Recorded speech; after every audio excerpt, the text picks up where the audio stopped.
Hey guys, tonight we're stepping back in time, way back to the 18th century, to a world where a simple cup of tea was less about quenching thirst and more about navigating a minefield of social rules.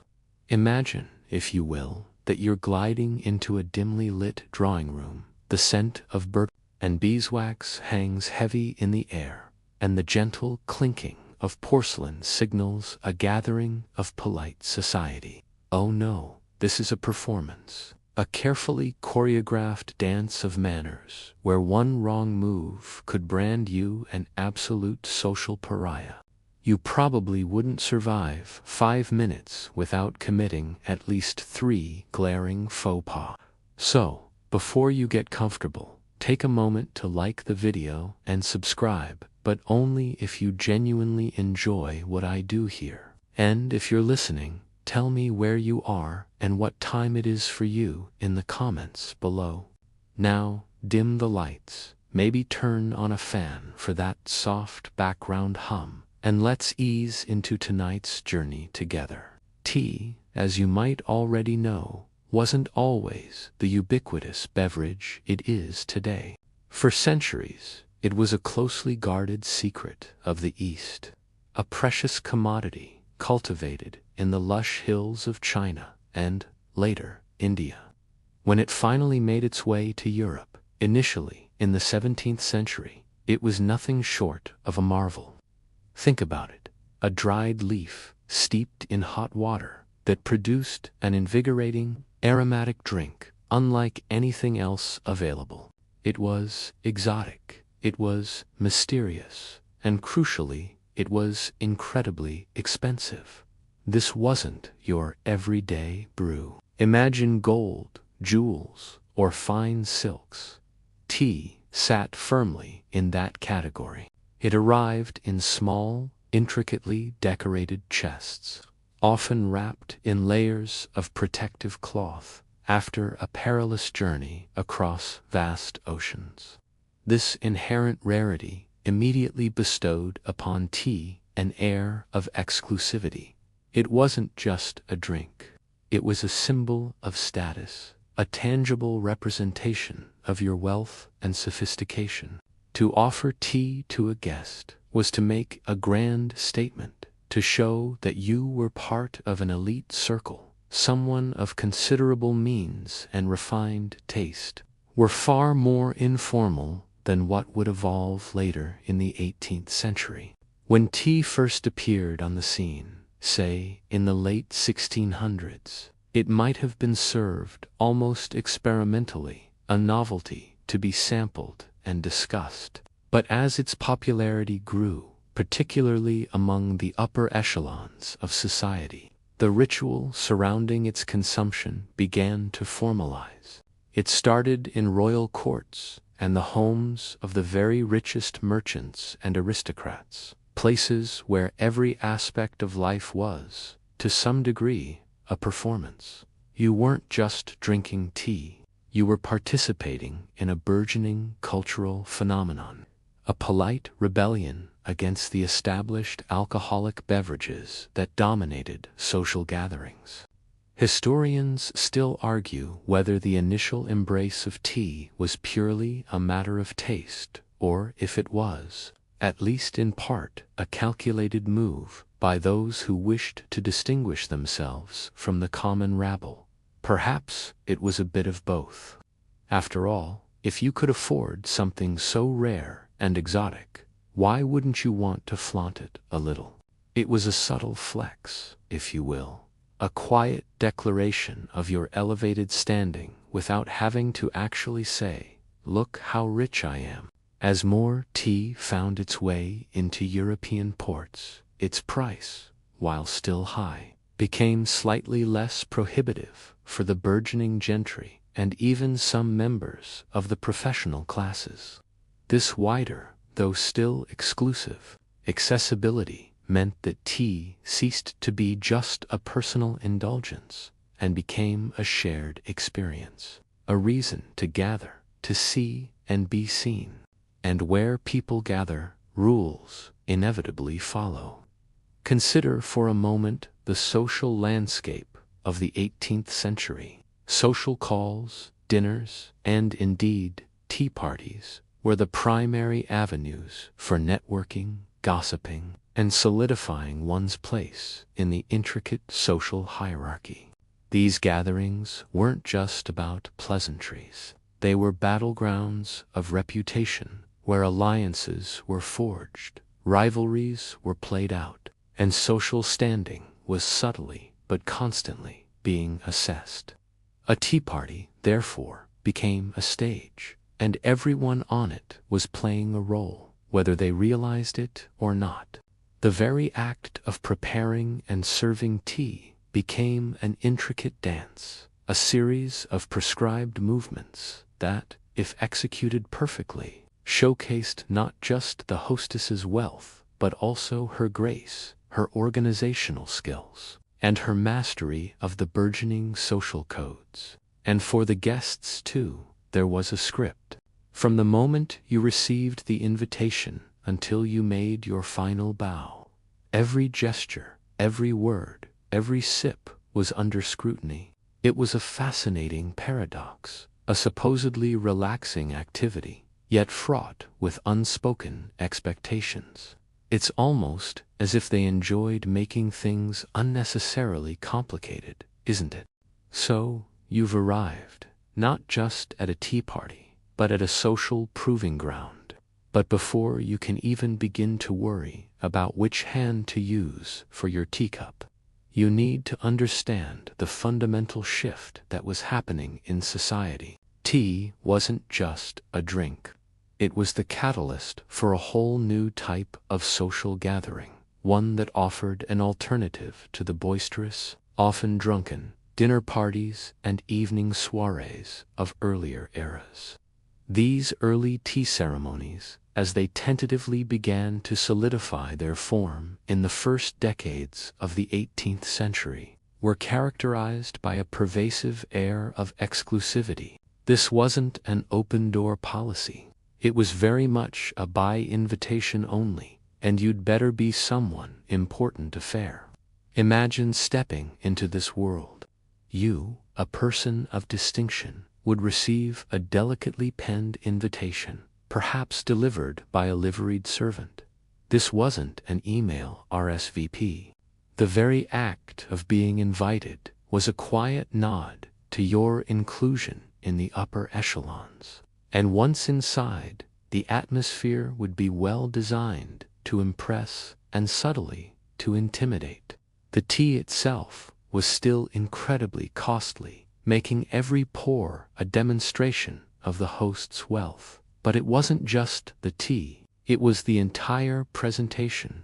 Think of it, the finest porcelain, often imported from China, or later, exquisite examples from burgeoning European manufacturers like Meissen or Wedgwood. These weren't just vessels, they were works of art, each cup and saucer a tiny canvas of delicate patterns and vibrant colors.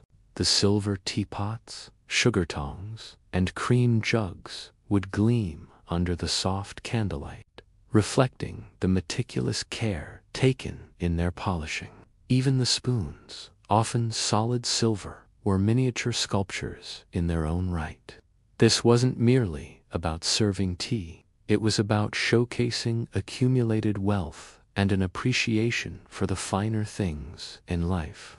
A mainstream historical fact here is that the cost of tea itself was so prohibitive that many families would actually lock their tea away in special tea caddies, often with their own small intricate keys, to prevent servants from pilfering the precious leaves. But for tea, in the 18th century, it was a practical necessity.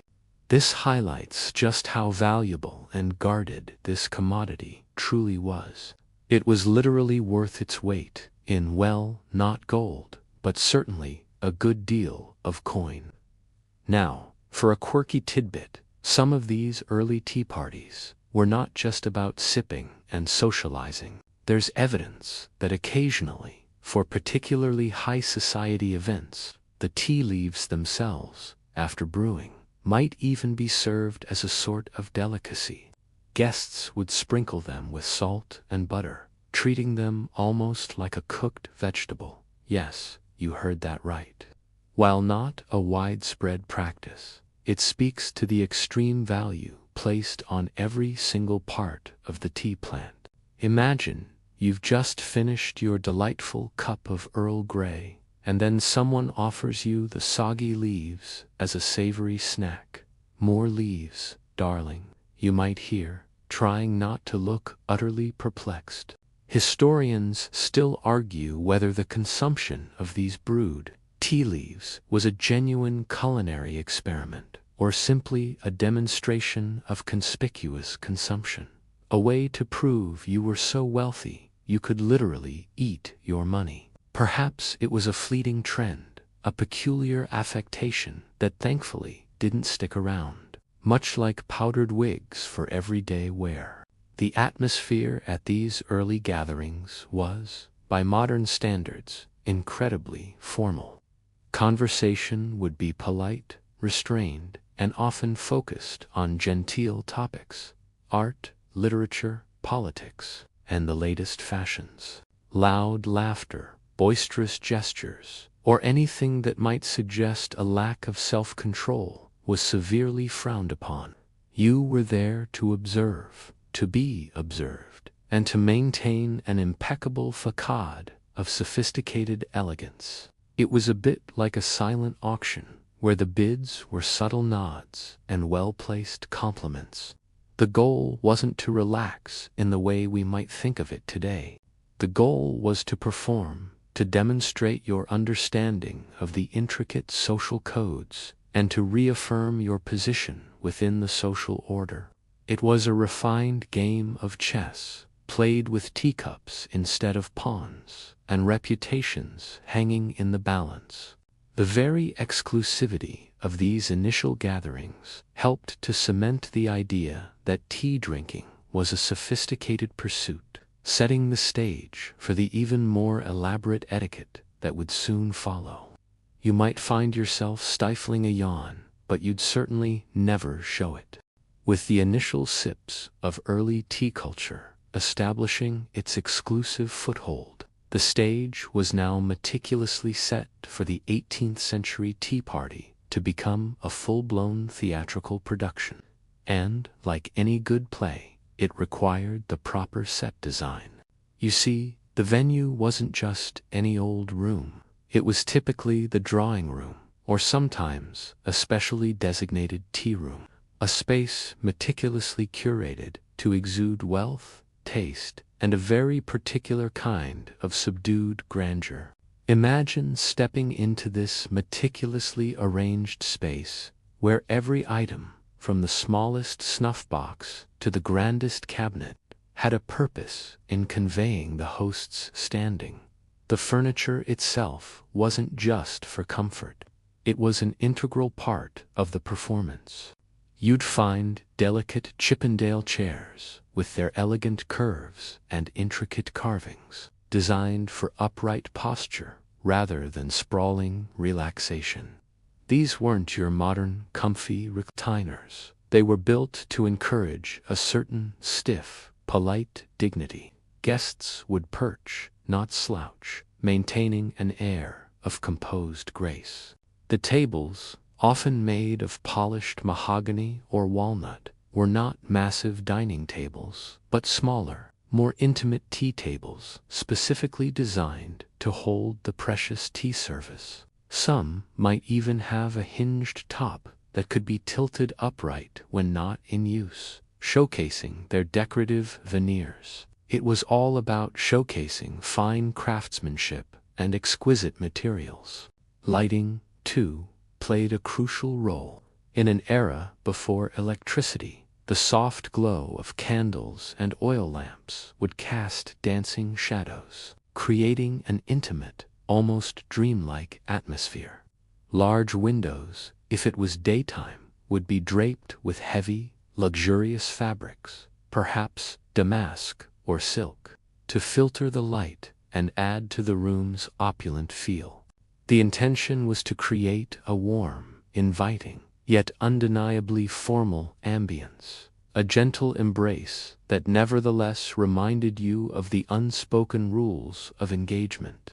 A mainstream historical fact about these rooms is the widespread use of porcelain figures and chinoiserie, given tea's Asian origins. It was fashionable to adorn these tea rooms with decorative elements that hinted at the exotic East.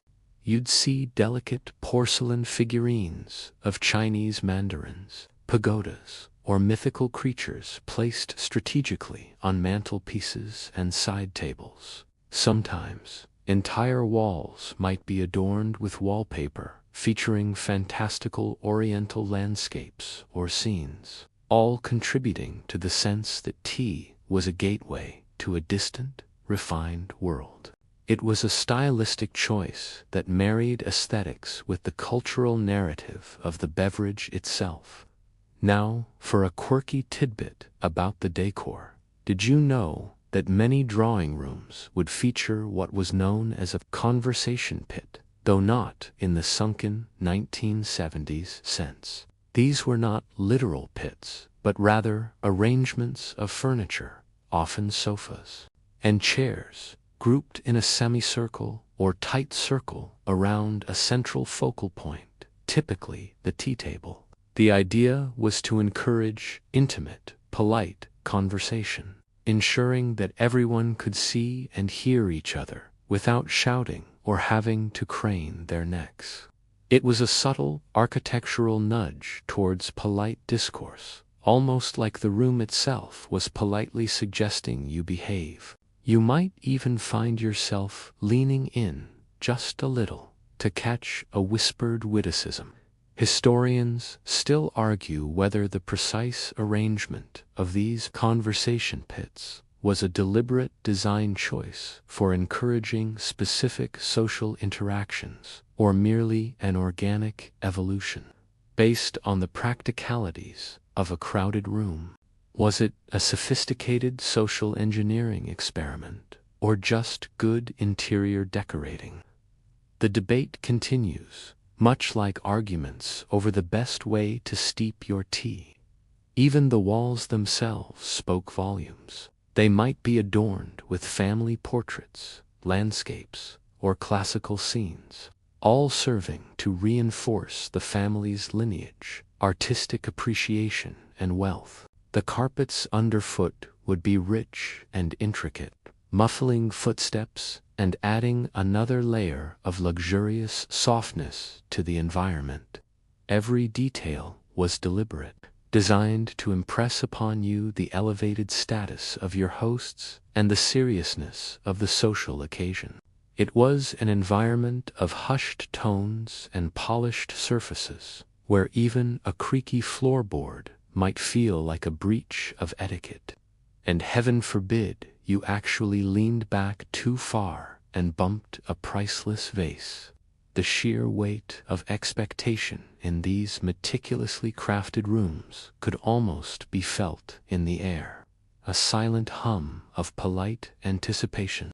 Now that you've had a moment to absorb the hushed opulence of the drawing room, your attention must inevitably turn to the figure at the heart of this entire elaborate performance.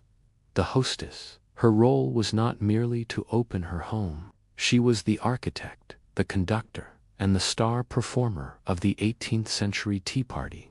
Her duties were rigorous, her social pressures immense, and her every move under the microscopic scrutiny of her guests. Imagine the sheer weight of expectation on her shoulders. It was enough to make even the most seasoned socialite feel a tremor. From the moment the decision was made to host a tea party, the hostess entered a whirlwind of preparations. This wasn't a casual popover for a cuppa invitation. It was a grand undertaking, a meticulously planned event that reflected directly on her competence, her taste, and ultimately her family's standing. She would oversee the cleaning of the house, ensuring every surface gleamed, every piece of silver sparkled, and every cushion was plumped to perfection. Dust was the enemy, and any speck could be interpreted as a fatal flaw in her domestic management. Then there was the all-important matter of the tea itself. As you remember, tea was precious, often locked away. The hostess would be responsible for unlocking the caddy and carefully measuring out the exact amount of leaves, a ritual often performed with a sense of reverence. Too much, and she was wasteful. Too little, and she was stingy. It was a delicate balance, much like walking a tightrope while juggling porcelain. A mainstream historical fact is that the hostess was almost invariably the one to personally brew and serve the tea. This was not a task typically delegated to servants, especially in polite society. While servants would assist with bringing in the hot water and laying out the spread, the actual preparation of the tea, from steeping the leaves to pouring the first cup, was seen as a personal expression of hospitality and a demonstration of her domestic skills. It was a visible sign that she was attending to her guests' needs with her own hands, even if those hands were adorned with delicate lace. Now, for a quirky tidbit, some hostesses were so obsessed with the perfect brew that they would employ specific, often elaborate, methods to ensure the water was precisely the right temperature. This might involve a tea cozy to keep the teapot warm, or even the practice of pre-warming the teapot with hot water before adding the leaves. But here's the really quirky part. In some households, particularly those where tea was truly a sacred ritual, the hot water might be brought in a dedicated tea urn with a small spirit lamp underneath, designed to keep the water at a constant temperature throughout the entire affair. It was like having a portable, miniature boiler dedicated solely to the pursuit of perfect tea. Imagine the fuss. Historians still argue whether this meticulous attention to water temperature was genuinely about taste or primarily a display of the hostess's obsessive attention to detail and her ability to provide every conceivable comfort. Was it a quest for gastronomic perfection, or merely another layer of performative hospitality? The debate simmers on, much like the water in those very same urns. Beyond the practicalities, there was the subtle art of managing the conversation. The hostess was expected to guide the flow of discourse, introducing topics that were agreeable to all, subtly steering away from potential controversies, and ensuring that no guest felt overlooked or, worse, bored. She was the social glue, subtly prompting shy individuals, gently curbing verbose ones, and keeping the polite chatter flowing like a gentle stream. It was a mental marathon disguised as a relaxed chat. And then there was the pressure of appearance.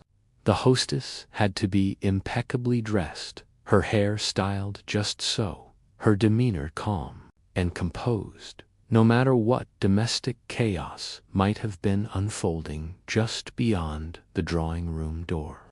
Any sign of fluster or disarray would be a crack in the carefully constructed facade. She was the picture of effortless grace, even if her internal monologue was a frantic checklist of forgotten sugar tongs and potential social blunders.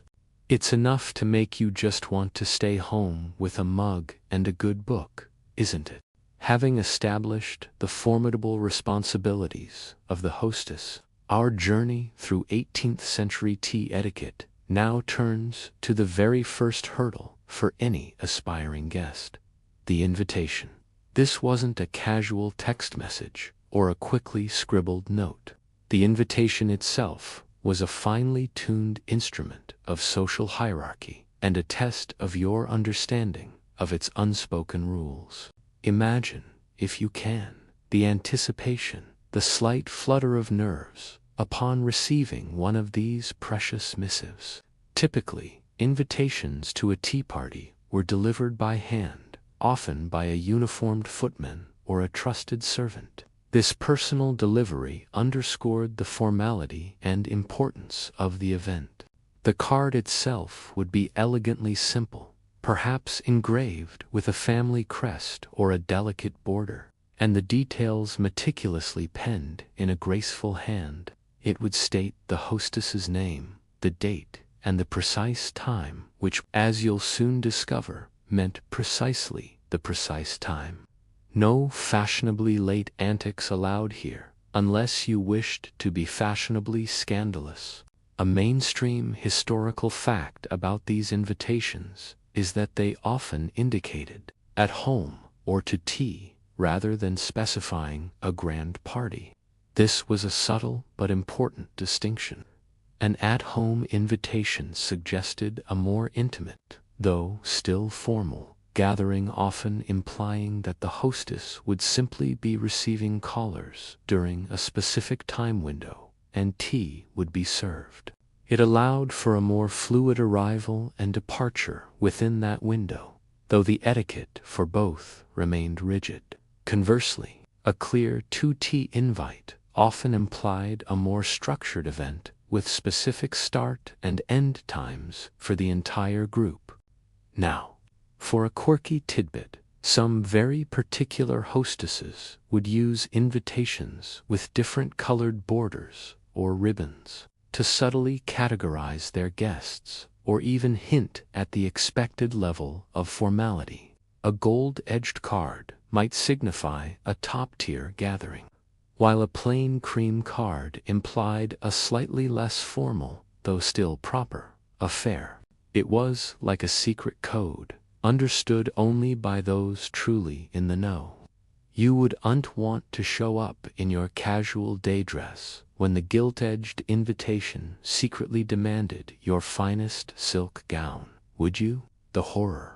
Historians still argue whether these subtle variations in invitation design were genuinely common practice across all levels of society, or if they were largely an affectation of the very highest echelons, a way to add yet another layer of complexity to an already intricate social dance.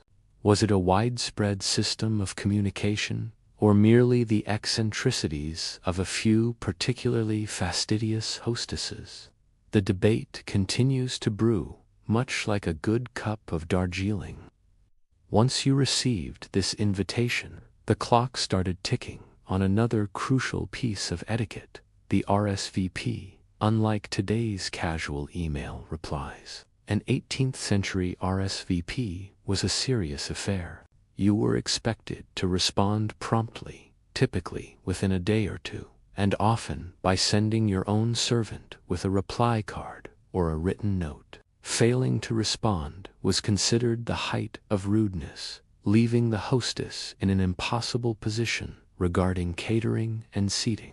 It suggested indifference, disorganization, or worse, a deliberate snub. And your reply wasn't just a simple yes or no. It would be phrased in formal, polite language, expressing your pleasure at the invitation and confirming your attendance, or, regrettably, explaining your inability to attend. Even if you couldn't make it, the refusal had to be impeccably polite, offering a plausible excuse. You couldn't just say, "Sorry, busy that day." You might cite a prior engagement, an unexpected illness, or an unavoidable journey. Precision and decorum were paramount, even in absence. This meticulous dance around invitations and RSVPs highlights the immense value placed on social order and respect for the hostess. It ensured that gatherings were properly planned and that everyone understood their place in the intricate social machinery. It was a world where every gesture, every piece of paper, carried weight and meaning. A silent conversation unfolding before the actual spoken words even began. So, you'd better start practicing your elegant penmanship now, just in case you find yourself unexpectedly transported back to a time when your social survival depended on it. with your impeccably delivered RSVP confirmed. Your next immediate concern for an 18th-century tea party would undoubtedly be your attire. This was not a come-as-you-are affair. Your clothing was a visual declaration of your status, your taste, and your respect for the occasion. Stepping out of your carriage, you'd be acutely aware that every rustle of silk, every glint of a silver buckle, was being judged. For women, the typical attire for a daytime tea party would involve a gown that, while perhaps less elaborate than an evening ball gown, was still meticulously constructed. Think layers of fine fabric, silks, satins, and brocades, often in lighter, softer colors, appropriate for a daytime gathering. The silhouette would likely feature a tightly laced corset to achieve the fashionable conical torso, and a pannier or hoop skirt beneath the gown to give it width at the hips. This wasn't about comfort. It was about presenting the ideal shape. A casual stroll, or even sitting gracefully in these garments, required a certain practiced elegance. You couldn't just flop onto a sofa, could you? Accessories were equally crucial.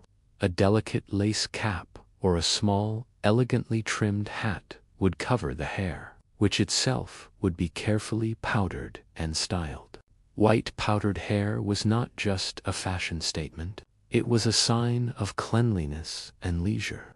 Gloves, often of kid leather or silk, were almost always worn, at least upon arrival. And, of course, a delicate fan or a small reticule would complete the ensemble. Every detail, down to the buckles on your shoes, was considered. A mainstream historical fact, the widespread adoption of cotton fabrics during the 18th century, particularly Indian chintz and calico, significantly influenced tea party fashion. While silks and brocades remained paramount for formal wear, lighter, washable cottons became popular for less formal day dresses, offering a more comfortable, though still elegant, option. This wasn't just about fashion. It reflected changing global trade routes and manufacturing techniques, bringing new textures and patterns to the forefront of polite society. Now, for a quirky tidbit about men's attire, while women's fashion often catches our eye with its dramatic silhouettes. 18th-century gentlemen were no slouches in the sartorial stakes. For a tea party, a gentleman would typically wear a finely tailored frock coat, often in rich wool or velvet paired with a matching waistcoat that was frequently embroidered or adorned with intricate patterns. Beneath that, breeches and silk stockings completed the look. But here's the quirky part: the specific placement and size of a gentleman's buckles on his shoes and knee breeches could subtly signal his wealth and status. The larger and more ornate the buckle, often made of silver or even paste jewels, the more impressive your standing. It was a incandescent detail, but one that society's discerning eyes certainly wouldn't miss. Historians still argue whether the elaborate nature of 18th-century dress was primarily a display of wealth and social standing, or if it also served as a form of social control, subtly enforcing class distinctions through impractical and expensive clothing. Was it merely fashion for fashion's sake, or a deliberate barrier to entry for those of lesser means?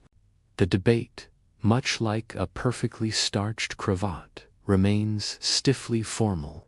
For gentlemen, cleanliness was also paramount, though perhaps less visibly achieved than a lady's powdered hair. Wigs, or powdered natural hair, were common, and a well-dressed man would carry a neatly folded handkerchief, not just for sneezes, but sometimes for a quick dab of sweat or to subtly clean one's hands after shaking. The overall impression for both sexes was one of polished, effortless grace, even though achieving it required hours of preparation and the assistance of multiple servants. You might feel a gentle itch from your wig, but you'd never dream of scratching it overtly. Every movement was slow, deliberate, and designed to avoid disturbing the carefully constructed facade. Imagine trying to sit on a delicate chair without wrinkling your perfectly pressed coat or crushing your panniers. It was a full-body exercise in controlled elegance. Having successfully navigated the treacherous waters of 18th-century fashion, you now stand at the threshold of the tea party itself, ready for the intricate dance of arrivals and greetings. This wasn't a casual stroll into a room. It was a carefully choreographed entrance, a moment to make your first, lasting impression. Imagine the hushed anticipation as the door creaks open, revealing the assembled company. Your entrance would begin with the footman or servant announcing your name, perhaps in a slightly hushed but clear tone, ensuring all heads might subtly turn in your direction. This immediate recognition, or lack thereof, would be your first indication of your standing within the room. Then, you would proceed into the drawing room, not rushing, but moving with a practiced elegance that bespoke confidence and breeding. The first duty upon entering was to pay your respects to the hostess. You would advance directly towards her, offering a low curtsy if you were a lady, or a deep bow if a gentleman. This wasn't a quick nod. It was a deliberate, graceful movement, held for a moment to convey deference and gratitude for her hospitality. While doing so, you would offer a polite greeting, perhaps a simple, "Good afternoon, madam," or "I am delighted to be here." The words themselves were less important than the sincere tone and the unhurried grace of the gesture. A mainstream historical fact here is the importance of leaving cards, or calling cards. It was customary for visitors, upon arrival at a social call, to present their calling card to a servant at the door. These small, often engraved cards bore your name and sometimes your address. This served as both an announcement of your presence and a record of your visit, particularly if the hostess was unavailable. It was the 18th century equivalent of checking in on Facebook, but far more formal and less prone to unsolicited cat videos. Now, for a quirky tidbit related to greetings. For gentlemen, the hat was a crucial prop. Upon entering the house, a gentleman would remove his hat, carrying it in his hand, or tucking it under his arm throughout the duration of his visit. To keep it on indoors was the height of disrespect, unless you were actively outside or in a public space like a coffee house. But here's the kicker. Some particularly fastidious gentlemen would have their hats specially lined or even weighted to ensure they hung just so when tucked under the arm, perfectly poised, never drooping, a subtle display of sartorial precision. It was like a silent, furry accessory that had its own rules of posture. Historians still argue whether the elaborate bowing and curtsying were primarily remnants of feudal deference, or if they evolved into a sophisticated form of nonverbal communication, subtly conveying social standing and respect without needing explicit words. Was it just a legacy of the past, or a finely tuned system of polite performance? The debate remains as upright as a gentleman's posture. After greeting the hostess, you would then, if appropriate, greet the other guests. This was where the dance became even more intricate.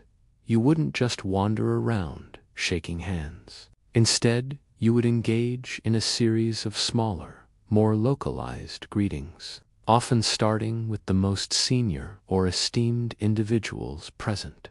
A polite nod, a slight incline of the head, or a brief, formal exchange of pleasantries would suffice. For ladies, a brief curtsy to other ladies, or a demure gaze downwards, was common. Physical contact was minimal, reserved for very close acquaintances or family members. No backslapping or hearty handshakes, unless you wanted to raise a few aristocratic eyebrows. The key was to appear composed and unhurried, even if you were secretly calculating the fastest route to the tea table. You needed to project an air of belonging, of being entirely at ease within these formal confines, even if your internal monologue was screaming, "Don't trip, don't trip." Every movement was deliberate, every glance measured. It was a silent audition, and you were constantly on stage, from the moment your name was announced. The drawing room, remember, was a space for observation as much as conversation. With the initial greetings expertly executed and your calling card safely delivered, your next strategic move in the 18th century tea party landscape involves navigating the subtle yet profoundly significant realm of seating arrangements. This wasn't a free-for-all where you sat or were seated, spoke volumes about your status, your relationship to the hostess, and the intricate pecking order of the assembled company. Imagine the quiet tension as guests subtly vie for preferred spots or gracefully accept their assigned place. The hostess, as the orchestrator of the entire event, would often subtly direct guests to their seats, or at least indicate general areas. In more formal settings, there might even be a predetermined seating plan, especially if the gathering was particularly large or involved guests of significantly varying social ranks. The most esteemed guests would naturally be offered seats closest to the hostess, allowing for easier conversation and demonstrating her particular favor. Conversely, a seat tucked away in a less prominent corner might subtly signal a lower status or a new acquaintance. A mainstream historical fact concerning seating is the prevalence of visiting chairs.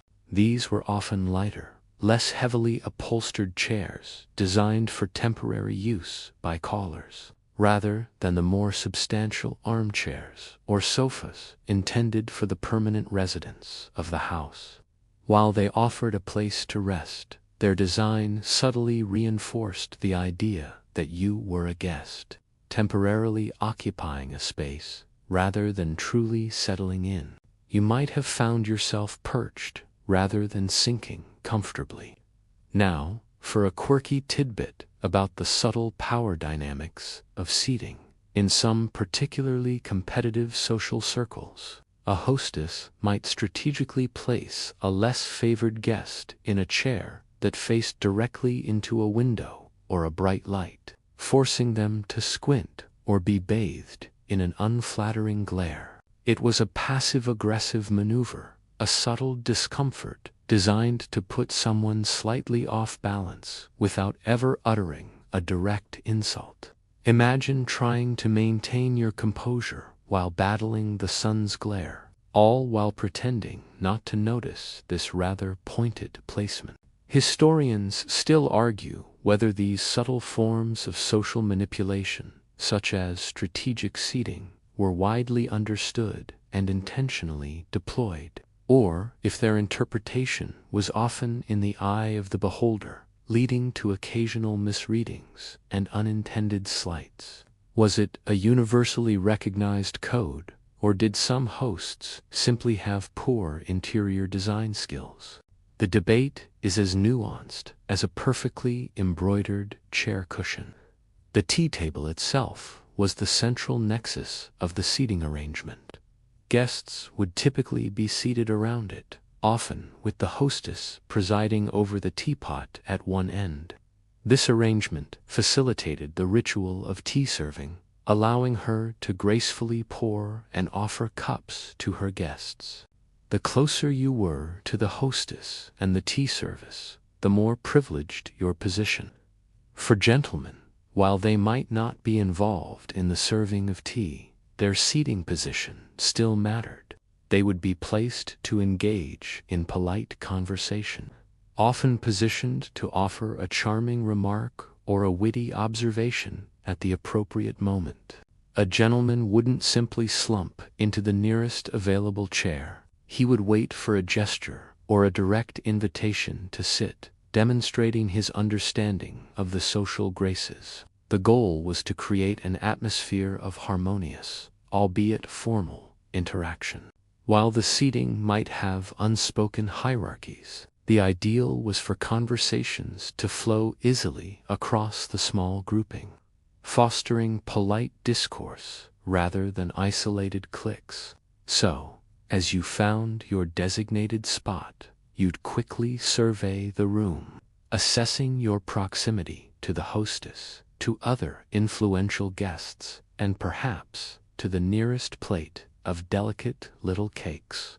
It was a quick, silent calculation, a mental map of the social terrain you were about to navigate, all before your first sip of precisely brewed tea. With you now gracefully settled into your allotted seat, your attention invariably drifts to the star of the show, the tea itself. But this isn't just about the humble dried leaf. It's about its journey, its value, and the very specific way it was handled and protected. We're talking about the tea caddy, a seemingly innocuous container that held within it not just tea, but a symbol of wealth, trust, and even a hint of domestic intrigue. Imagine this small, often exquisitely crafted box sitting on a side table, or perhaps brought out specifically for the occasion. It wasn't just a kitchen canister. Tea caddies, particularly in the early to mid-18th century, when tea was still incredibly expensive, were often works of art themselves. Made from fine woods like mahogany, rosewood, or satinwood, they were frequently inlaid with mother of pearl, ivory, or precious metals. Some were shaped like miniature chests, others like fruits, or even small houses. These weren't just decorative, they were designed to be both beautiful and secure. A mainstream historical fact about tea caddies is that many were equipped with a lock and key. This wasn't merely for show. As you recall from an earlier section, tea was so valuable that it was a common target for theft, even by servants within the household. The mistress of the house would often keep the key to the tea caddy on her person, perhaps on her chatelaine, symbolizing her control over this precious commodity and, by extension, her household. It was a tangible representation of her domestic authority. Now, for a quirky tidbit, some tea caddies, especially those made later in the century, would contain 2 or 3 internal compartments. One compartment was typically for green tea, which was initially more popular and more expensive, and another for black tea. A third, smaller compartment might be for mixing the two or for storing sugar. But here's the truly peculiar part. Sometimes the internal compartments were lined with foil or lead, not just to keep the tea fresh, but also, according to some theories, to deter pests like mice, who apparently had a taste for fine imported leaves. Imagine carefully pouring your tea, knowing that at one point the biggest threat to your supply might have been a rogue rodent with exquisite palate. Historians still argue whether the lead lining in some caddies was primarily for preservation, pest control, or a combination of both, given the rudimentary understanding of food safety at the time. Was it a practical solution to a pressing problem, or an accidental health hazard? The debate remains as tightly sealed as the caddies themselves. The ritual of opening the tea caddy was almost as important as the brewing itself. The hostess would typically unlock it with a flourish, perhaps with a small silver key, and then, using a delicate caddy spoon, she would carefully measure out the required amount of tea into the teapot. This wasn't a hurried dump. It was a precise, almost reverent act. The quality of the tea was paramount, and even tiny variations in leaf size or aroma could indicate its provenance and value. The varieties of tea themselves were a subject of polite discussion. You might hear talk of bohea, kongu, hyson, or pekoe, each with its own distinct flavor profile and often its own price tag. To demonstrate your knowledge of these nuanced differences was another subtle way to signal your refinement and your engagement with the fashionable world. You weren't just drinking tea. You were appreciating its complex journey from distant lands to your host's elegant table. So, as you watched the hostess carefully unlock the caddy and scoop out the precious leaves, you understood that you were witnessing an act of both hospitality and conspicuous consumption. It was a silent testament to the wealth that allowed such luxuries to be enjoyed, and the meticulous care taken to preserve them. The tea caddy, therefore, was far more than just a box. It was a mini vault of luxury, holding the very essence of the 18th century tea party. Now that the precious leaves have been carefully retrieved from their secure sanctuary, the true artistry of the 18th century tea party begins, the brewing of the perfect cup. This was not a quick splash of hot water over a tea bag.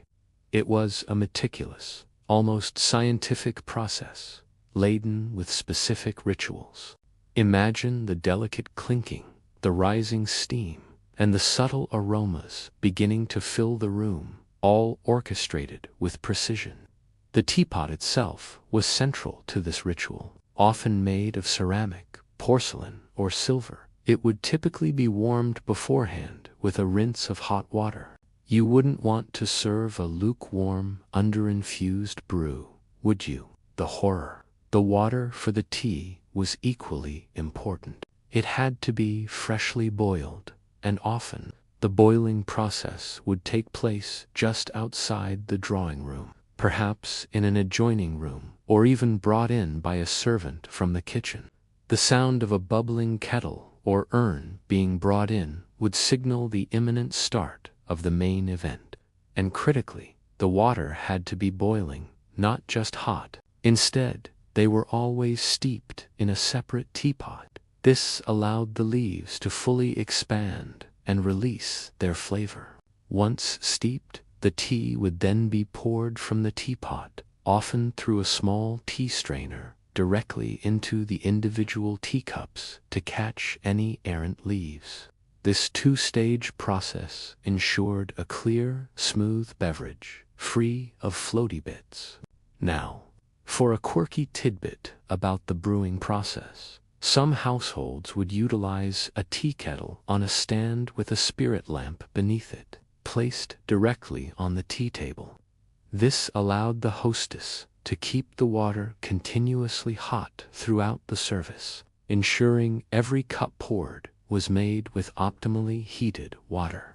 But here's the truly peculiar part.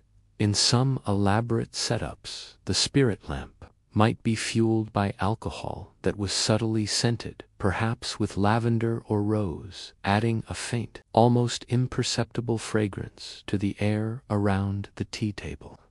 It was a sensory indulgence beyond just the taste and aroma of the tea itself. Imagine your tea being warmed by a tiny, fragrant flame.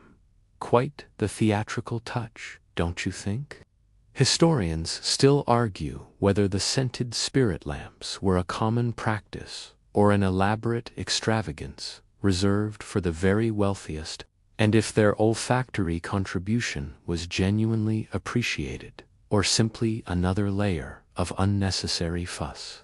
While modern preferences vary wildly, in the 18th century, the general aim was a moderately strong brew. The hostess would carefully observe the tea as it infused, sometimes even using a small sandglass or timer specifically for tea. Removing the leaves at the precise moment was paramount to avoid an overly bitter brew, which would reflect poorly on her skill. Once brewed, the tea was ready for serving. The hostess would pour the tea directly from the teapot into each guest's individual cup, holding the pot with grace and precision.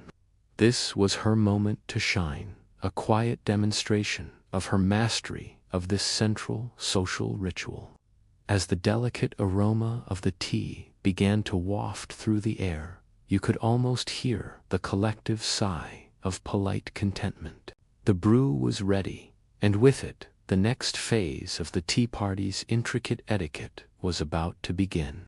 They were integral components of the 18th century tea party, each piece a testament to craftsmanship, wealth, and the nuanced rules of polite society. The tea set itself was the undisputed star of the inanimate cast, typically made of fine porcelain, often imported from China or later from European factories like Meissen or Chelsea. These sets were incredibly expensive and highly prized. A full set would include a teapot, a sugar bowl with lid, a cream jug, and matching cups and saucers for each guest. The uniformity and quality of the set spoke volumes about the host's wealth and refinement. To have a complete, undamaged set was a point of immense pride. The teacups themselves were different from what you might use today, perhaps even using a small piece of fabric or a napkin to protect your fingers from the heat. Actually encouraged a more deliberate and careful way of holding and sipping, preventing rushed or clumsy movements. It was a subtle lesson in poise. Influenced by practical considerations and innovations in porcelain manufacturing, the earlier handleless designs were often a direct imitation of Chinese tea bowls, highlighting tea's Asian origins, whereas the addition of handles was a European adaptation for comfort and ease of use. It represents a subtle shift from pure imitation to functional evolution. Now, for a quirky tidbit about serving implements, alongside the teapot, you would find specialized sugar tongs. They were often miniature, elegantly designed silver pincers, used to delicately pick up individual sugar lumps and drop them into your cup. It was an almost absurd level of bespoke customization, ensuring peak freshness for even the most obscure seasoning. Imagine the dedication to detail. Historians still argue whether the presence of such highly specialized tools like individual nutmeg graters was a genuine mark of sophisticated hospitality or merely an over-the-top display of wealth designed to impress the guests. Was it truly about enhancing the flavor, or just another layer of unnecessary complication? The slop bowl, also known as a waste bowl, was an essential, though perhaps less glamorous, component. This bowl was used to dispose of unwanted tea, dregs, or rinse your teacup if you desired a fresh pour. Even the spoons were important.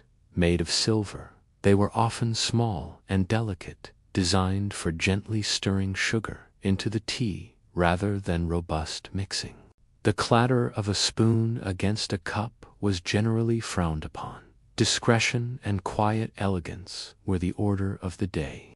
Every item on the tea table was not just functional, it was a character in the play, performing its role in the meticulous choreography of the 18th century tea party. And your interactions with each piece were just as important as your interactions with the people. You've made it this far. The tea is brewed, the exquisite crockery is laid out, and you, the discerning guest, have found your place. Now comes arguably the most fundamental physical interaction of the entire ceremony: holding the teacup. This seemingly simple act was, in the 18th century, fraught with subtle expectations and silent judgments. Forget about simply grabbing it. This was a performance of delicate poise and practiced elegance.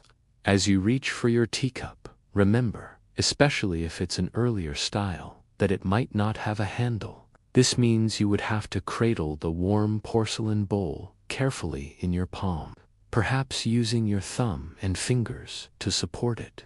The heat, though gentle, would remind you of the fresh brew, and the delicate nature of the porcelain would encourage slow, deliberate movements.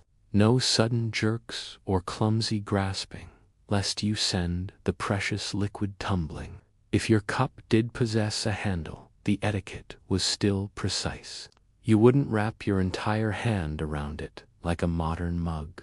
Instead, the handle was typically quite small, designed for only 1 or 2 fingers to pass through, with the pinky finger often daintily extended. This pinky out gesture, often parodied today, was actually a natural consequence of the cup's design and the need to balance it gracefully. It wasn't about snobbery so much as practical physics, ensuring a stable grip on a relatively small, lightweight vessel, a mainstream historical fact. The increasing popularity of tea in the 18th century and the accompanying demand for refined teaware led to innovations in porcelain production. Manufacturers like Josiah Wedgwood in England developed stronger, yet still delicate, earthenware and porcelain bodies that could withstand hot liquids better and be shaped with more elaborate, yet still elegant, handles. This made the act of holding the cup less precarious for those not accustomed to the handle-less Chinese styles. Now, for a quirky tidbit about the art of sipping. You weren't meant to gulp your tea. The expectation was for small, delicate sips, almost a polite tasting of the beverage. But here's the truly peculiar part. Some etiquette manuals of the era actually advised against making any sound while sipping. No slurping, no loud swallowing, just a silent, almost ethereal consumption of the liquid. It was as if your very act of drinking should be as unobtrusive as a falling feather. Imagine trying to achieve perfect silence while enjoying a hot drink. It's a meditative practice in itself. Historians still argue whether this insistence on silent sipping was a widely enforced rule or a more aspirational ideal of extreme refinement, practiced only by the most dedicated social climbers. Was it genuinely rude to make a sound, or was it simply an exaggerated flourish of upper-class decorum? The debate, much like a perfectly silent sip, continues without a ripple. Beyond the grip and the sip, there was the placement of the cup between sips. You wouldn't hold it aloft for extended periods. After taking a sip, the cup would be gently returned to its matching saucer, which was placed either on the tea table, or if you were standing or had no table nearby, held in your other hand. The saucer was not just a drip catcher. It was an integral part of the serving set, designed to hold the cup and offer a resting place.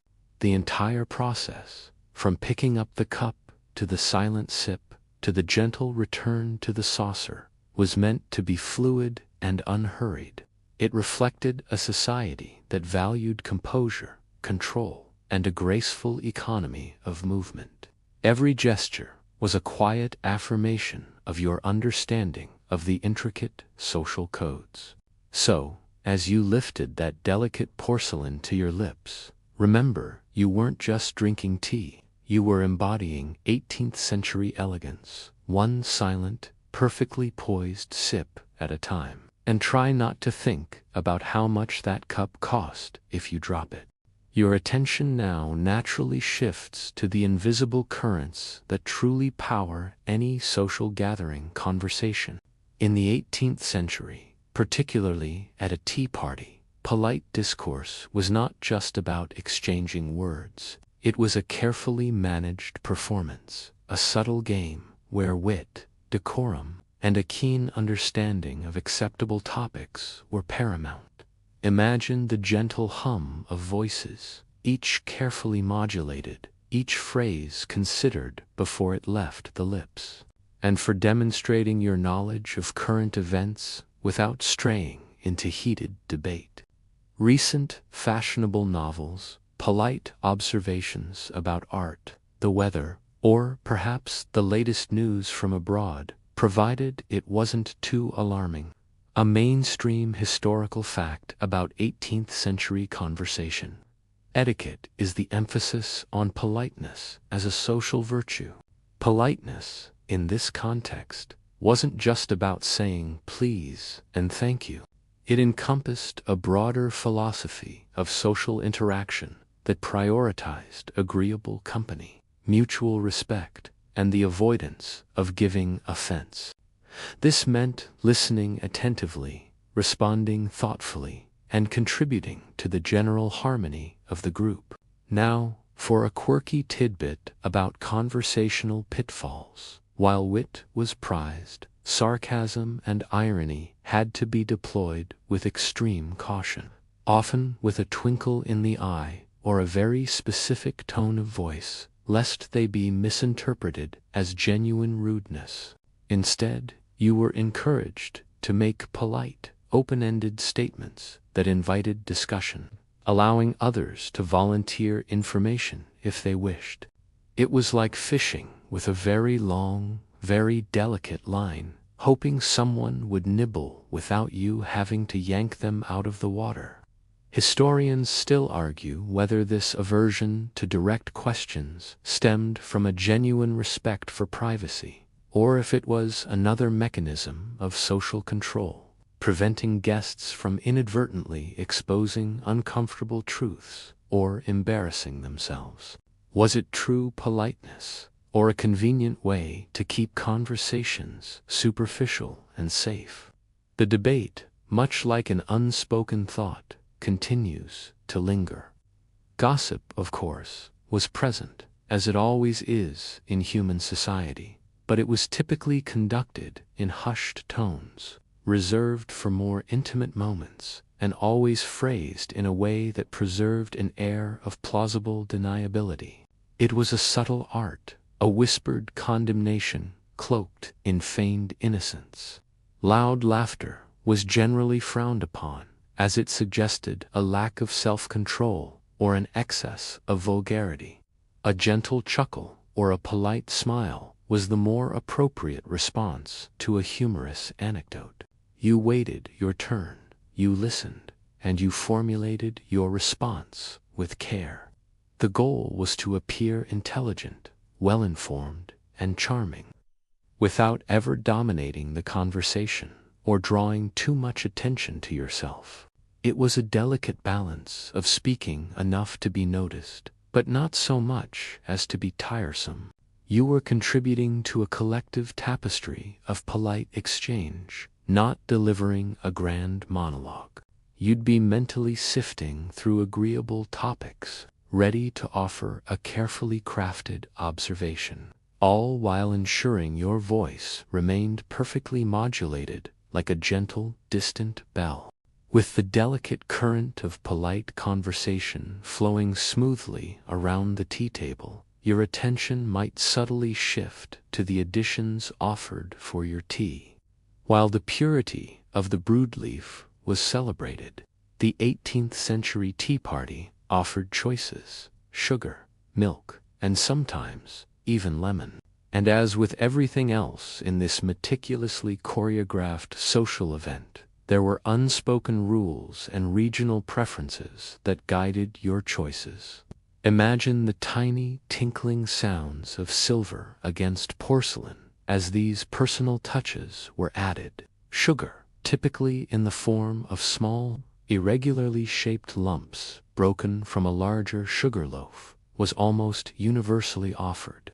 Sweetening tea became a widespread practice, though the amount added was a matter of personal taste. As you recall, the hostess would use delicate silver tongs to offer you the lumps. This wasn't just about making your tea palatable.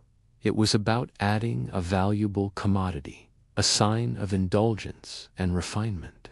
A mainstream historical fact about sugar: its widespread use in tea, coffee, and chocolate in the 18th century fueled the transatlantic slave trade, as sugar plantations in the West Indies relied heavily on enslaved labor, while tea parties represented refinement and leisure in Europe.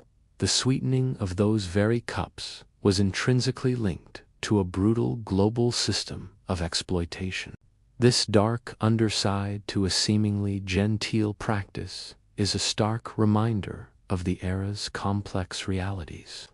Now, for a quirky tidbit about milk versus cream. While today we might casually offer milk or cream, in the 18th century the distinction was often more pronounced, and the choice could subtly signal social nuances. Milk was more common, but wealthy households might offer rich, thick cream, often presented in a delicate, matching porcelain jug. But here's the peculiar part. Some guests, particularly those with a very particular palate, or perhaps a desire to stand out, might specifically request unboiled cream or new cream, implying a preference for milk directly from the cow, as unadulterated as possible. It was a subtle, almost imperceptible way to express a refined, almost rustic preference amidst the refined setting. Historians still argue whether the choice between milk and cream was purely about taste preference, or if it carried subtle social implications, with cream being seen as a more luxurious or discerning choice. Was it simply a matter of personal preference, or another tiny, almost imperceptible way to signal one's elevated status? The debate, much like milk in hot tea, sometimes curdles with complexities. Lemon, while less universally offered than milk or sugar, was another option, particularly for green teas. The bright, zesty flavor of lemon was thought by some to complement the grassy notes of green tea. However, it was considered a social faux pas to combine milk and lemon in the same cup, as the acidity of the lemon would cause the milk to curdle. This was a clear violation of both taste and aesthetic principles, and would mark you as someone utterly unfamiliar with the finer points of tea etiquette. Imagine the silent horror if you accidentally created a lumpy, unpleasant concoction in your delicate porcelain cup. The choices you made, how much sugar, milk, or whether to add lemon, were all part of your polite performance. You wouldn't linger over the options, nor would you make a grand pronouncement of your preferences. Instead, you would indicate your choice with a brief nod or a murmured word, allowing the hostess or servant to add the desired ingredient with smooth, practiced ease. It was all part of the effortless grace expected of every participant. So, as you considered your options, you'd make your choice with quiet confidence, knowing that even in the simple act of sweetening your tea, you were subtly affirming your understanding of the surprisingly strict yet oddly soothing etiquette of the 18th century tea party. And perhaps, for a fleeting moment, you'd wonder if the sugar lump you were about to drop into your tea had traveled further than you ever would in your lifetime. With your tea perfectly customized to your liking, a delicate blend of leaves, perhaps sweetened with sugar or softened with cream, your senses would then be subtly drawn to the other delightful offerings on the tea table, the accompanying refreshments. Exquisite morsels designed to complement the tea and provide a light, agreeable interlude. Imagine trays laden with tiny, artistic creations, each promising a fleeting moment of culinary pleasure.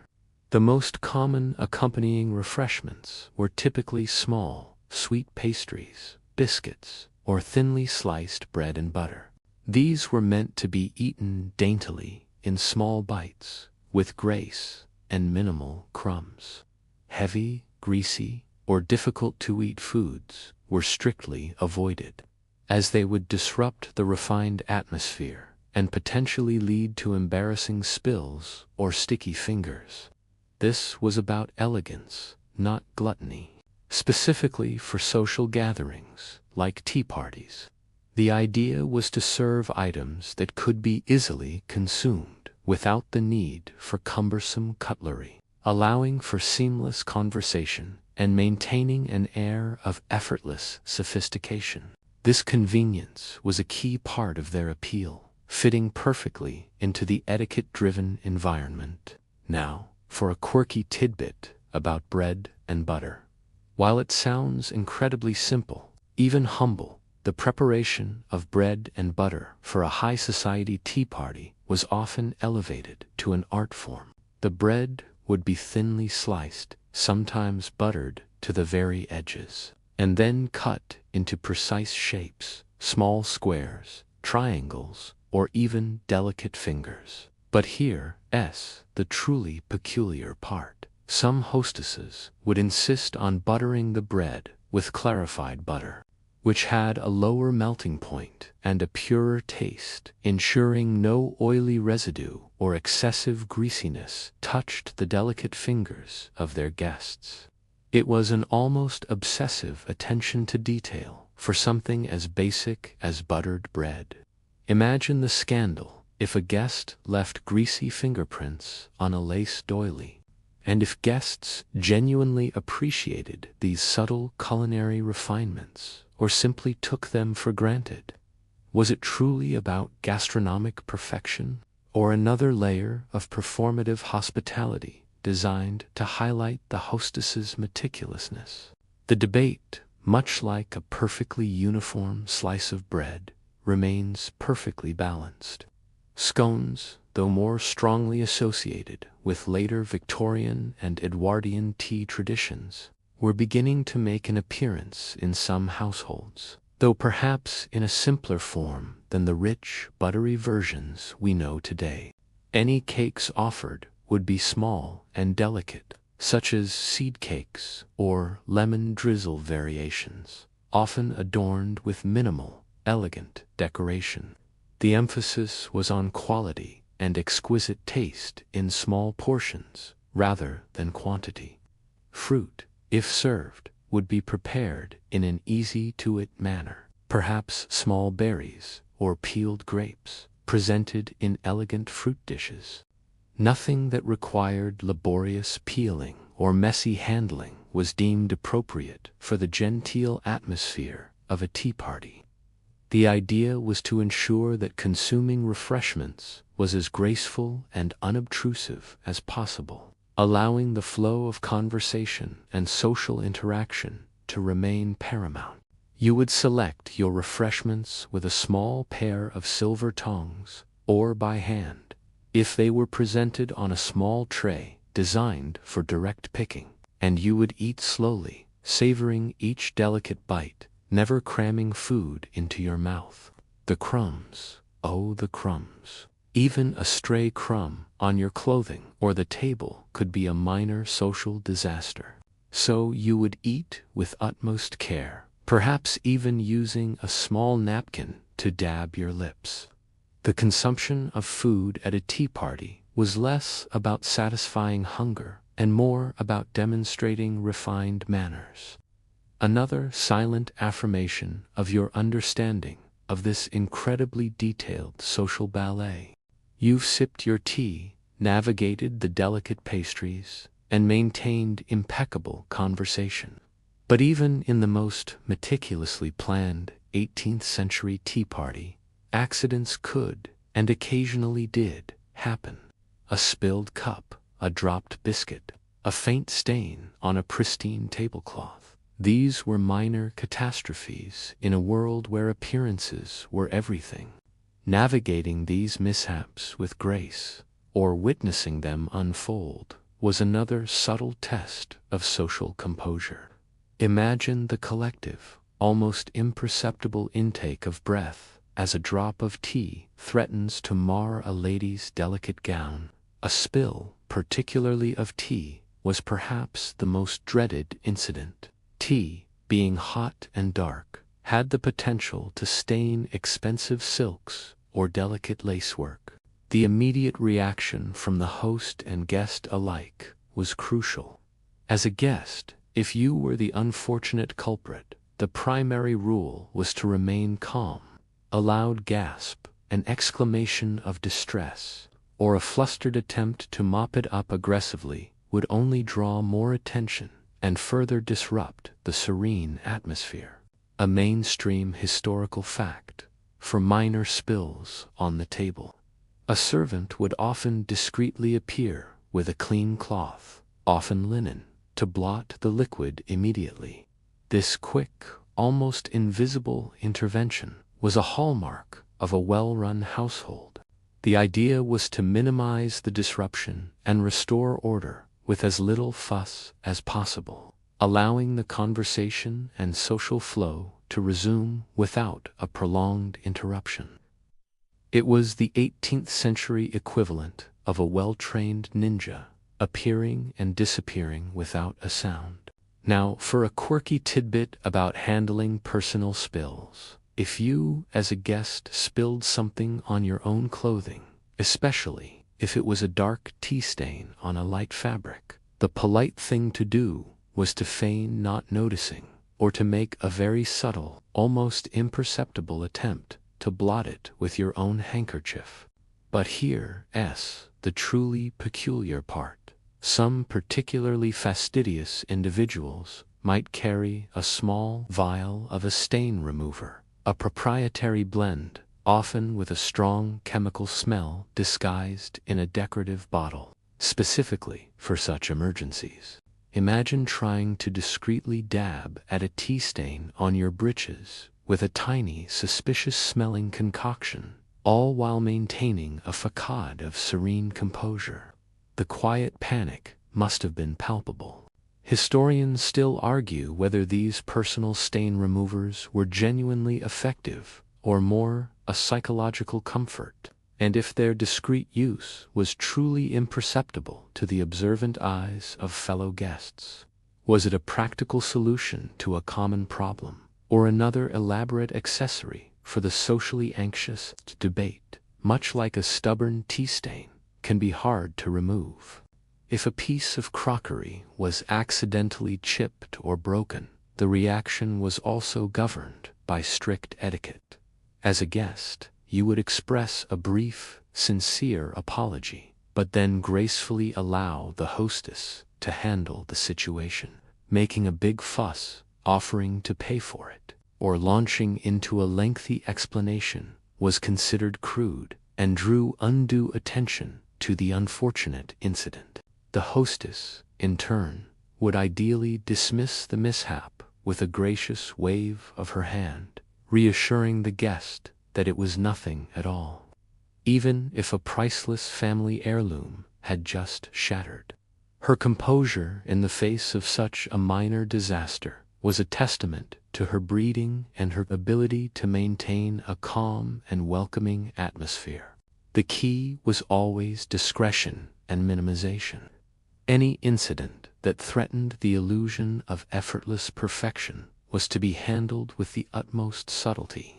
No loud exclamations, no dramatic gestures, and certainly no blame. The goal was to glide over the imperfection as smoothly as possible, as if the teacup simply decided to spontaneously reassemble itself. It was a silent agreement to pretend that nothing untoward had happened, preserving the delicate bubble of polite society. So, as you sat there, perhaps carefully balancing your cup, you'd be acutely aware of the potential for even the smallest misstep to ripple through the room. As the gentle hum of conversation began to wane and the last delicate biscuits were consumed, the 18th century tea party would subtly transition towards its conclusion. Unlike modern gatherings that might simply fizzle out, departures from such formal events were governed by a strict, almost ritualistic etiquette designed to maintain decorum and respect for the hostess. Imagine the quiet shifts in posture, the subtle glances at the clock, signaling the impending graceful exit. You wouldn't simply stand up and wander off. The departure began with a polite signal, often a glance at the hostess, a slight shift in your seated position, or a quiet word to a nearby guest indicating your intention to leave soon. The ideal was to depart at a time that allowed you to spend a respectable amount of time at the gathering, but not so long as to outstay your welcome or appear to be loitering. This typically meant staying for an hour or two, but rarely much longer, unless it was a particularly intimate or extended at-home call. A mainstream historical fact regarding departures is that guests would often make a point of saying a personal farewell to the hostess. You would approach her, offer another polite curtsy or bow, and express your sincere thanks for her hospitality and the pleasant company. This direct expression of gratitude was paramount, acknowledging the effort she had put into hosting the event. It was a moment for a final, brief exchange of pleasantries. Perhaps a remark about the delightful tea or the charming conversation. Now, for a quirky tidbit about the subtle art of the lingering farewell. While you were expected to depart promptly once your decision was made, some guests, particularly if they had a specific agenda or wanted to make a lasting impression, might prolong their farewells with elaborate compliments or a series of final, whispered observations. But here's the peculiar part. Some social guides subtly warned against this, suggesting that a too long farewell could be seen as an attempt to monopolize the hostess's time, or even to fish for an invitation to a future, more exclusive event. It was a fine line between sincere gratitude and social opportunism. Imagine trying to perfectly calibrate the length of your goodbye, ensuring it was just right, not too short, not too long, but precisely polite. Historians still argue whether the formal departure protocols were primarily about efficiency and crowd management, or if they served as another layer of social filtering, subtly identifying those who truly understood and adhered to the intricacies of elite behavior. Was it simply about good manners, or another subtle test of your social acumen? The debate remains as delicately balanced as a porcelain teacup on a saucer. Once you had bid farewell to the hostess, you were then expected to make your way out with minimal fuss. You wouldn't typically engage in lengthy goodbyes with every other guest present, particularly in a larger gathering. A general nod or a polite smile to those you passed was usually sufficient. Prolonged conversations at the doorway were to be avoided, as they could block the egress for other departing guests or create an awkward bottleneck. The overall impression you wanted to leave was one of quiet dignity and appreciation. You arrived gracefully, participated politely, and departed with seamless decorum. The goal was to leave the hostess with a positive memory of your presence, ensuring that your invitation for future gatherings would remain secure. So, as you made your final bow and turned to exit the elegantly appointed room, you'd carry with you the satisfaction of a social mission accomplished, leaving behind nothing but the faint scent of tea and polite conversation. You've made your graceful departure, leaving the delicate clinking of porcelain behind. But the party was untruly over for those involved. once the last guest had stepped out the door. Oh no, for the hostess and the remaining inner circle, the aftermath of a tea party was often just as crucial as the event itself, marked by subtle analysis, unspoken critiques, and, of course, the delightful hum of gossip.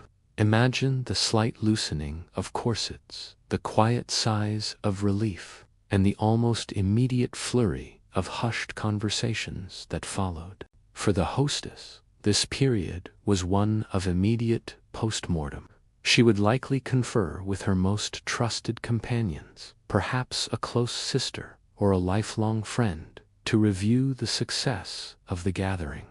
Were the refreshments ample? Was the conversation lively enough? Did anyone commit a particularly egregious social blunder? Every detail would be quietly scrutinized, every interaction mentally replayed.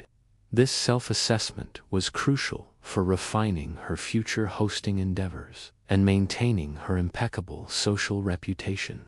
A mainstream historical fact, the post-party debriefing was not just for private amusement. It served a vital social function.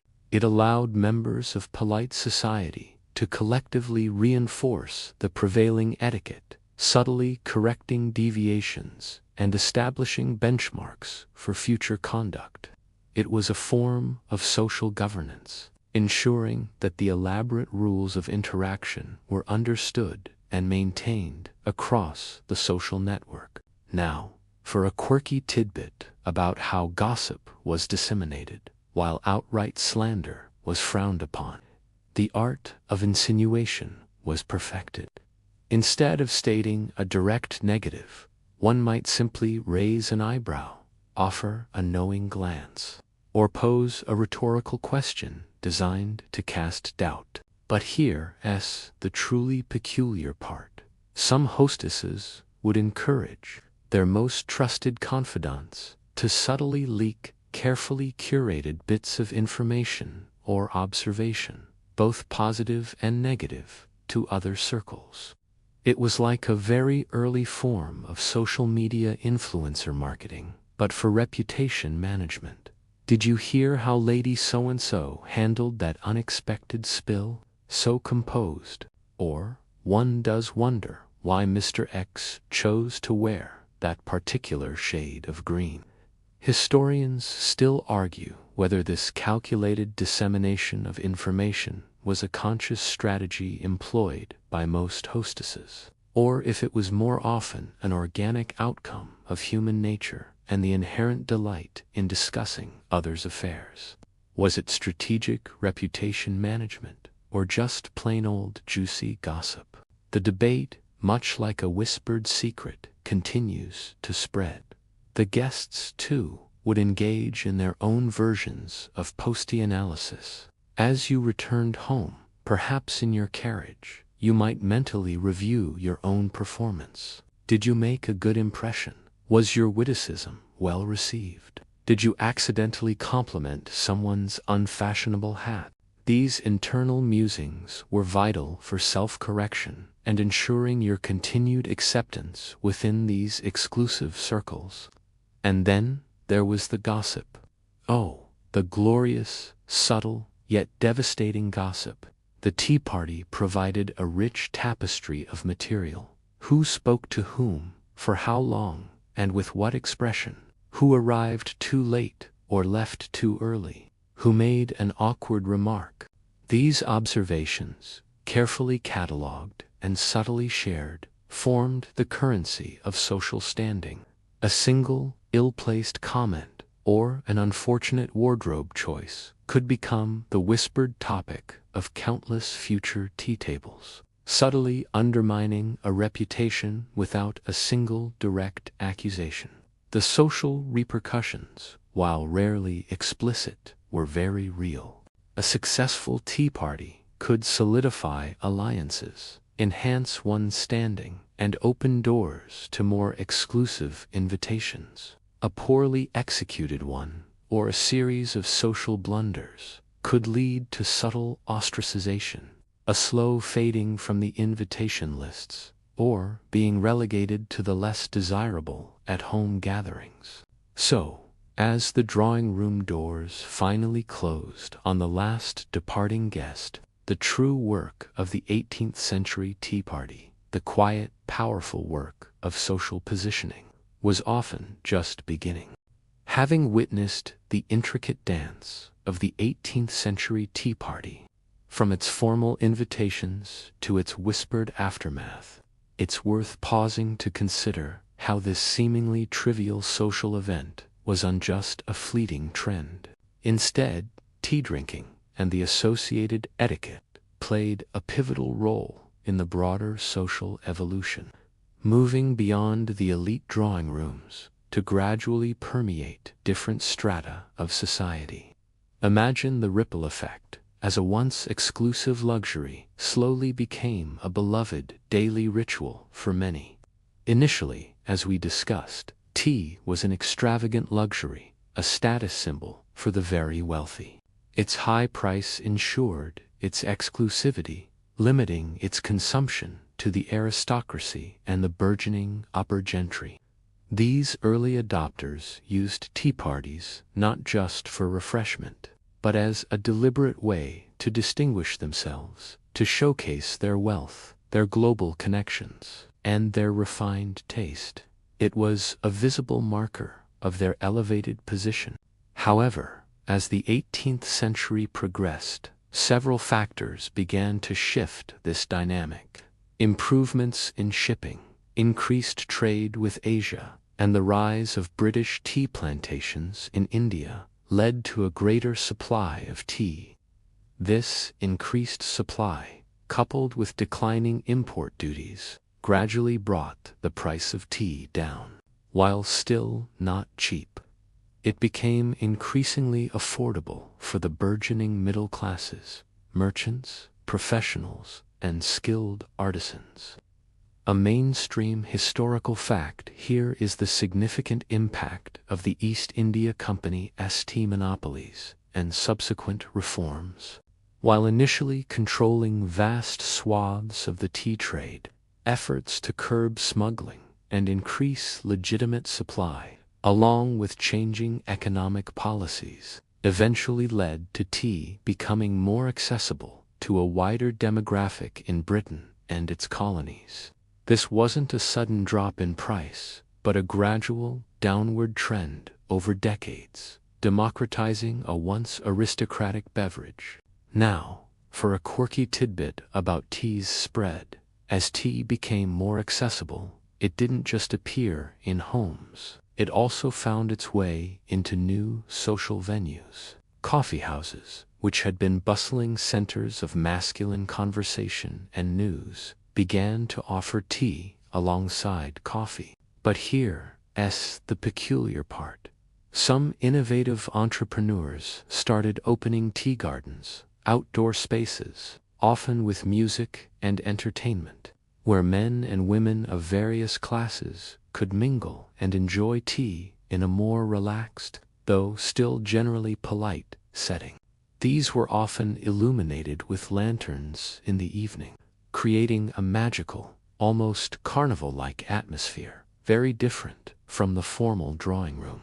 Imagine sipping your tea under the stars, surrounded by music and lively chatter, a stark contrast to the hushed tones of a formal tea party. Historians still argue whether the rise of tea gardens was a genuine expression of social liberalization or a clever commercial venture that capitalized on tea's growing popularity, while still maintaining a semblance of order and respectability.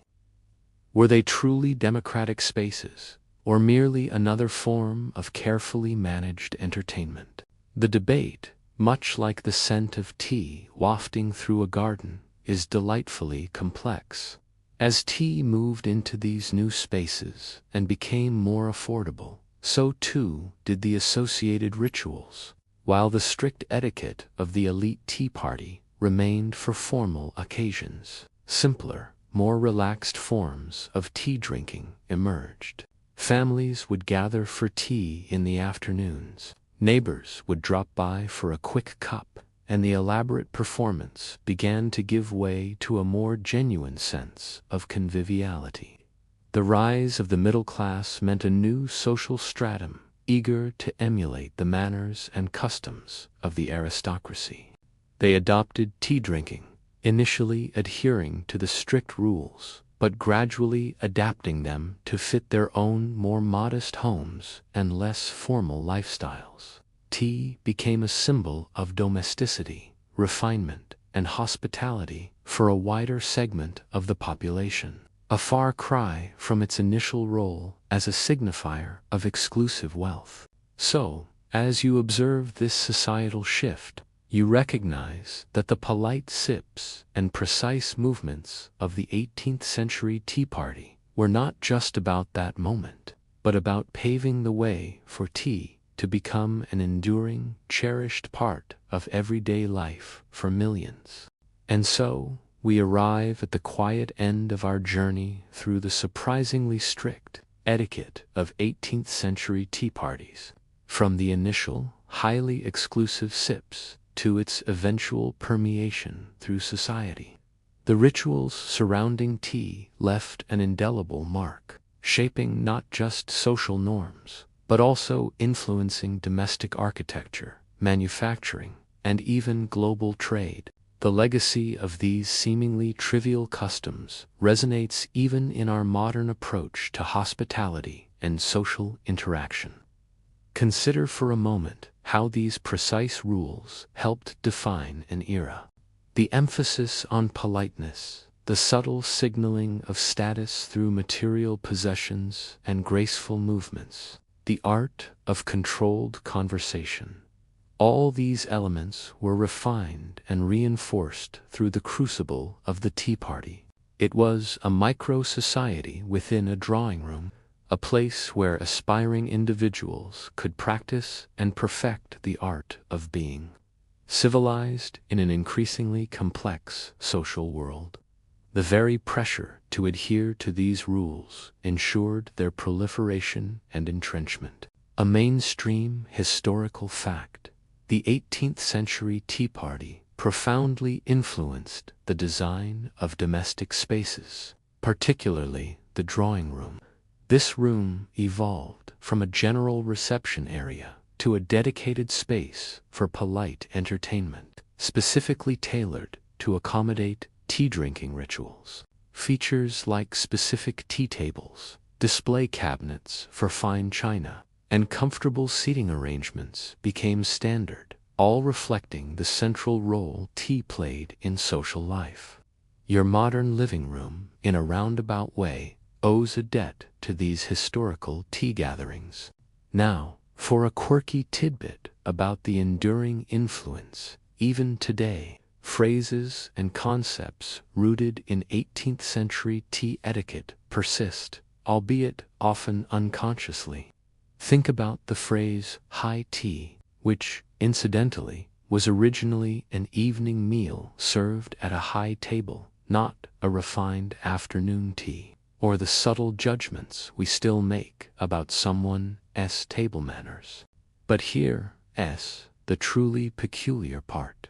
Some contemporary etiquette guides still subtly advise against making loud noises while drinking, or against holding your pinky finger too far out, reflecting centuries-old anxieties about appearing uncouth. It's almost as if the ghosts of 18th century hostesses are still whispering warnings from beyond the grave. Historians still argue whether the detailed etiquette of the 8th century tea party was a direct cause of societal refinement, or merely a symptom of a broader cultural shift towards greater decorum and civility. Was it the engine of politeness, or simply a finely tuned reflection of existing social aspirations?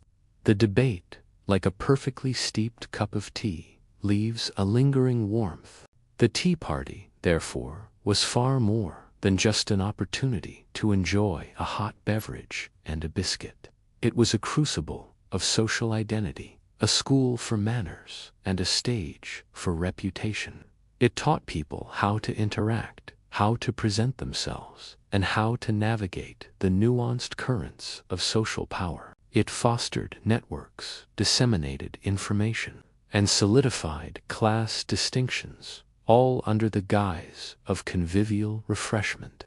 Even as we reflect on these fascinating customs, the world continues to spin, and here in Phnom Penh, Cambodia, where it is Friday, June 20th, 2025, at 2:36 p.m., the sun is high, and perhaps someone, somewhere, is enjoying a cup of tea in a far less formal setting. Yet, the echoes of those strict 18th-century rules continue to resonate, a quiet testament to the enduring power of historical habits. As the delicate clinking of porcelain fades into the gentle hum of the past, allow yourself to drift away from the grand drawing rooms and whispered judgments. Let the intricate details of polite society dissolve like sugar in a warm cup, leaving only a sense of calm. The lessons learned, the stories told, now blend into the quiet stillness of the night. Feel your muscles soften, your thoughts grow lighter, and the day's worries recede. The historical journey is complete, and now it's time to rest. Sweet dreams.